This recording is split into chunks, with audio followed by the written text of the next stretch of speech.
నందేమో నాన్నకి సింహం నీ అమ్మకి వాహనమై ఉండలేదా ఎలకేమో తమరికి నెమలేమో తంబికి రథమల్లే మారలేదా పలుజాతుల భిన్నత్వం కనిపిస్తున్నా కలిసుంటూ ఏకత్వం బోధిస్తున్నా ఎందుకు మాకి హింసావాదం ఎదిగేటందుకు అది ఆటంకం నేపరం మాకు సోదర భావం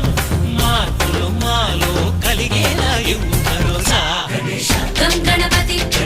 గం గణపతి గం గణపతి జై జై గణేశ జై కొడత గణేశ జయములిప్పు బొత్స గణేశ హై హై గణేశ అడిగేస్తా గణేశ అభయమిప్పు బుజ్జి గణేశ